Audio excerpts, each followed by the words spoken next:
दोस्तों आज के इस वीडियो से हम शुरू करने जा रहे हैं माइक्रोसॉफ्ट एक्सेल का course from basic to advance level.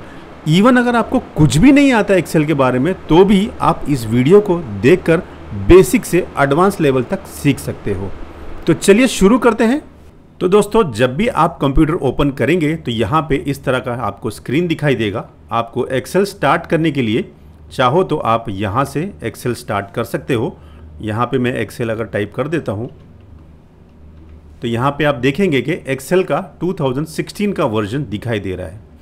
और अगर यहाँ से ओपन नहीं करना है आपको, यहाँ पर अगर डिस्प्ले नहीं हो रहा है तो आप अपने कंप्यूटर में माइक्रोसॉफ्ट एक्सेल के फोल्डर में यहाँ देख सकते हैं। अगर आपको यहाँ भी नहीं दिखाई दे रहा है तो मे भी हो सकता है कि आपके कंप्यूटर में एक्सेल का प्रोग्राम लोडेड ही नहीं है। तो आप मेक श्योर कर लीजिए कि आपके कंप्यूटर में एक्सेल का प्रोग्राम लोडेड है कि नहीं। तो यहाँ पे जब हम एक्सेल स्टार्ट करेंगे तो यहाँ पे हम टाइप कर देंगे एक्सेल। तो यहाँ पे हम जैसे ही कुछ फ्यू कैरेक्टर्स टाइप करेंगे एक्सेल के तो यहाँ पे आपको दिखाई देगा। तो यहाँ पे मैं क्लिक कर देता हूँ और ओपन कर देता हूँ। तो यहाँ पे हम ब्लैंक वर्कबुक लेंगे, ये वाला क्लिक कर देंगे। यहाँ पे देखेंगे कि आपका ब्लैंक वर्कबुक ओपन हो गया है। तो सबसे पहले इसके इंटरफेस के बारे में जानते हैं कि एक्चुअल में इंटरफेस जो इतना सारा डिटेल दिखाई दे रहा है क्या है। सबसे पहले समझते हैं कि ऊपर ये जो देख रहे हैं आप ये क्या है। इसको एक्चुअली हम कहते हैं मेनूज। तो इस मेनूज में आपको अलग अलग ऑप्शंस दिखाई देंगे। इसमें अलग है, इसमें अलग है और इसके अंदर भी बहुत सारे अलग अलग टाइप के आपको ऑप्शंस मिलेंगे। तो ऊपर जो ऑप्शन है उसे मेनू कहेंगे और नीचे जो ऑप्शन यहाँ पे दिखाई दे रहा है इसको हम रिबन कहते हैं। यानी कि होम का रिबन ये है, इंसर्ट में जाएंगे तो इसमें रिबन ये है। तो अलग अलग ऑप्शंस में आपको अलग अलग रिबन में ऑप्शंस देखने को मिलते हैं। तो इसको क्या कहते हैं आपने समझ लिया, इसे कहते हैं रिबन। इसके नीचे आप देखेंगे यहाँ पे इसको क्लिपबोर्ड है, यहाँ पे फॉन्ट है, यहाँ पे अलाइनमेंट है। तो इसे जो जितनी भी चीज़ें यहाँ पे दिखाई दे रही है ये इसे कहते हैं हम ग्रुप्स। ठीक है, क्या कहते हैं? ग्रुप्स। इसके बाद तो इसे हम कहते हैं नेम बॉक्स।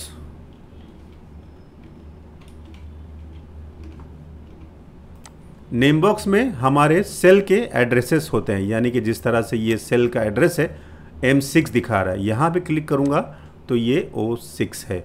अब ये O6, M6, N6 क्या है, ये अलग अलग चेंज क्यों होता है ये, तो इसको जानना ज़रूरी है कि ये चेंज कैसे होता है। जब भी हम कोई सेल को सेलेक्ट करते हैं, जैसे मान लीजिए ये जितने भी चीज़ें हैं सब सेल्स हैं, तो जब भी मैं कोई सेल को सेलेक्ट करूँगा यहाँ पे मान लीजिए इसको सेलेक्ट किया तो Q6 दिखा रहा है। तो यहाँ पे आप देखेंगे कि ये Q यहाँ पे है और 6 यहाँ पे है। तो ये दोनों का जो सेंटर पॉइंट मिलता है वो Q6 पे मिलता है। तो ये चीज़ आपको ध्यान रखनी है कि आपका सेल का एड्रेस कैसे बनता है।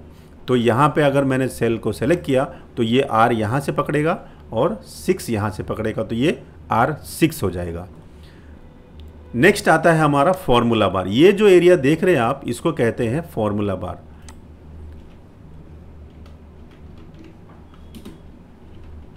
फॉर्मूला बार में क्या होता है ये समझना ज़रूरी है। जब भी हम कोई भी सेल में आगे फॉर्मूलाज वगैरह डालेंगे तो यहाँ पे आपको फॉर्मूला दिखाई देगा। तो इसके बाद चलते हैं आगे। ये जो ऑप्शन देख रहे हैं A, B, C, D जितने भी ऑप्शंस है ऐसे, इसको कहते हैं कॉलम्स। ठीक है ना, कॉलम्स। अब कॉलम्स तो ये हो गए हमारे सारे।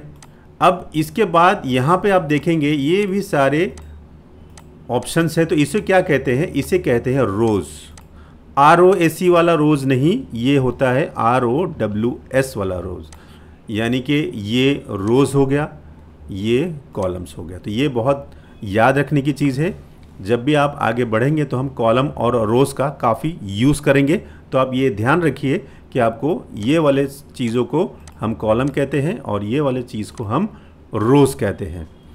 थोड़ा सा नीचे अगर आते हैं हम तो यहाँ पे शीट दिखाई देगा आपको, तो इसे शीट कहते हैं। आप जिस तरह से हम वर्ड में पेज 1, पेज 2, पेज 3 करते हैं तो इसमें पेज 1 पेज 2 ऑप्शन नहीं होता है, इसमें शीट 1 शीट 2 शीट 3 ऐसे होता है। कल को अगर हमको शीट बढ़ानी है तो ये प्लस को साइन को क्लिक करेंगे तो शीट 2 आ जाएगा, वापस से क्लिक करेंगे तो शीट 3 आ जाएगा। यानी कि अलग अलग शीट में आप अपना अलग अलग काम कर सकते हैं चाहो तो। इसके बाद यहाँ पे आप देखेंगे तो ये व्यूइंग ऑप्शंस है, आपको किस तरह का व्यू करना है। ये नॉर्मल व्यू में आपको इस तरह से दिखाई देगा, और अगर आपको पेज लेआउट को चेंज करना है तो इस तरह से ऑप्शन देख सकते हो। देखो ये आपको इस तरह से पेज लेआउट का ऑप्शन होगा। कहने का मतलब ये है कि ये सारे व्यू के ऑप्शंस हैं। इसके बगल में देखेंगे तो ये जूम बार बोलते हैं इसको, जूम, यानी कि कोई भी चीज़ इसके अंदर से आपको जूम करके देखना है तो आप इसको थोड़ा सा प्लस करोगे तो आपको थोड़ा सा जूम करके दिखाई देगा। ये देख सकते हो किस तरह से ये आपका जूम बटन काम कर रहा है, ठीक है ना। नॉर्मल पोजीशन इसका 100 है तो आप यहाँ पे 100 रख सकते हो, यहाँ आपको 100 दिखाई देगा। इसके बाद यहाँ पे आप जब देखेंगे तो ये ऑप्शन दिखाई देगा, ये इसे हम कहते हैं हॉरिजॉन्टल स्क्रॉल बार। तो हमने क्या क्या देखा, रोज के बाद हमने इसके बाद हमने देखा शीट्स देखा, तो ये शीट्स होते हैं, ये शीट्स हो गए। ये मैं यहाँ पे आपको सब लिख कर इसलिए दे रहा हूँ ताकि आपको रिवीजन करने में इजी होगा, याद रखने में इजी होगा, तो इसे हम शीट्स कहते हैं। और इसके बाद हमने ये देखा, ये हमारा है अलग अलग टाइप के व्यूज़, पेज व्यूज़ कह सकते हो कि किस तरह से आपका पेज व्यू होने वाला है।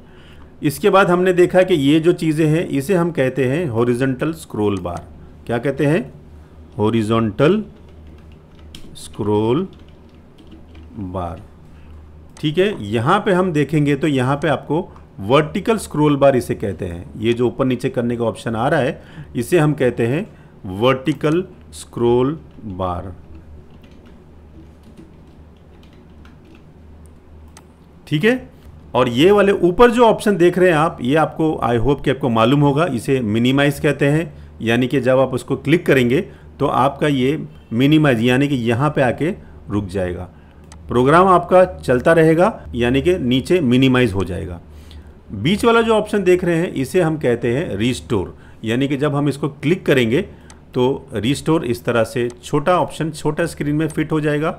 और अगर हम फिर से इसको कर्सर लेकर जाएंगे यहाँ पे माउस का, तो यहाँ पे मैक्सिमाइज का ऑप्शन आएगा। मैक्सिमाइज यानी कि स्क्रीन को फिट कर दो, स्क्रीन में मैक्सिमाइज कर दो, फुल स्क्रीन बना दो, इस तरह से आपका स्क्रीन मैक्सिमाइज हो जाएगा। यहाँ पे आप आएंगे तो यहाँ पे सेव का ऑप्शन है, यानी कि जब भी आप कोई डॉक्यूमेंट में काम करोगे तो यहाँ पे डॉक्यूमेंट में काम करने के बाद सेव करना होता है, ताकि हम आगे चल के उस फाइल को अगर दोबारा यूज़ करना चाहते हैं या व्यू करना चाहते हैं तो हम उसे यूज़ कर सकें और व्यू कर सकें। यहाँ पे कुछ ऑप्शन देख सकते हैं कि यहाँ पे अंडू का ऑप्शन है, और यहाँ पे जब आप देख सकते हो यहाँ पे क्विक प्रिंट का ऑप्शन है। अंडू में क्या होता है कि जब भी आप कोई चीज़ टाइप करते हो, मान लीजिए मैंने कुछ यहाँ पे टाइप किया और ऐसे कुछ किया और आपको लगता है कि गलती से टाइप हो गया और आपको एक स्टेप रिवर्स जाना है, तो आप इसको जब क्लिक करोगे तो ये एक स्टेप रिवर्स चला जाएगा। और अगर आप चाहते हो कि वो जो मैंने टाइप किया था सही था, गलती से रिवर्स हो गया, तो आप इसे फिर से ला सकते हो ये क्लिक करके। जैसे आप इसे क्लिक करेंगे तो ये वापस से यहाँ आ जाएगा। तो इसे हम कहते हैं रीडू, और ये जो ऑप्शन है अंडू, ठीक है। और ये बीच में जो ऑप्शन देख रहे हैं इसे हम प्रिंट का ऑप्शन कहते हैं। तो जैसे जैसे आप ऑप्शन चेंज करोगे यहाँ पे, जैसे मैं यहाँ पे अभी पहले यहाँ पे क्या दिखा रहा है देख सकते हो, यहाँ पे फैक्स का ऑप्शन है, क्विक प्रिंट फैक्स।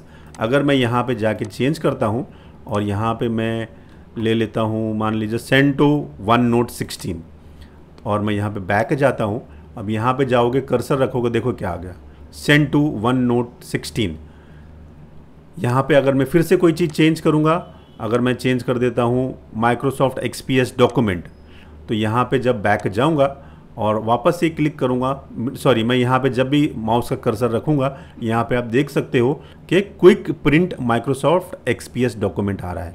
आप अपने हिसाब से चाहो तो प्रिंट का रख सकते हो, या तो पीडीएफ का रख सकते हो, या तो फैक्स का रख सकते हो, जैसे आपको कन्वीनियंट हो आप अपने हिसाब से चूज़ कर सकते हो।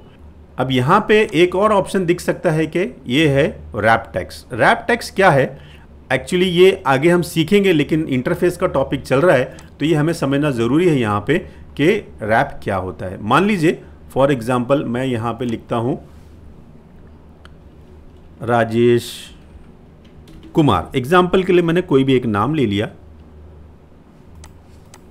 और मान लीजिए ये सेल मैंने कहा था जैसे कि ये सेल है, ये दूसरा सेल है, तो एक सेल से बाहर जा रहा है ये, ठीक है ना। तो यानी कि 2 सेल में आपका नाम हो रहा है। अगर आप चाहते हो कि ये वाला नाम जो है आपका नेक्स्ट लाइन में ना जाके, यानी कि नेक्स्ट सेल में ना जाके एक ही सेल में अगर इसको फिट करना है, तो हम रैप टेक्स्ट जब करेंगे देखो तो क्या होगा। देखो मैंने ये जैसे प्रेस किया, एक ही सेल का हाइट इसने खुद ही बढ़ा दिया और इस नाम को एक सेल के अंदर एडजस्ट कर दिया। जैसे कि पहले ये 2 सेल का स्पेस ले रहा था, अभी ये एक ही सेल का स्पेस ले रहा है और नाम को एक ही सेल में एडजस्ट कर दिया। आई होप आपको ये बेसिक एक्सेल का इंटरफेस समझ में आ गया होगा। आने वाली नेक्स्ट वीडियो में हम इसका नेक्स्ट चैप्टर लेंगे और आगे की टॉपिक्स हम सीखेंगे। तो ये जो कोर्स है from basic to advance level है। आपको अगर कुछ भी नहीं आता है एक्सेल के बारे में, तो भी ये कोर्स आपके लिए बहुत हेल्पफुल रहेगा, क्योंकि हम इसमें एकदम बेसिक लेवल से एडवांस लेवल तक कवर करने की कोशिश करेंगे। तो आई होप आपको ये वीडियो अच्छा लगा होगा। वीडियो अगर अच्छा लगा तो लाइक और शेयर ज़रूर कर दीजिएगा, और हमारे चैनल पे अगर पहली बार आए हैं तो चैनल को भी सब्सक्राइब ज़रूर कर लीजिए। Thank you.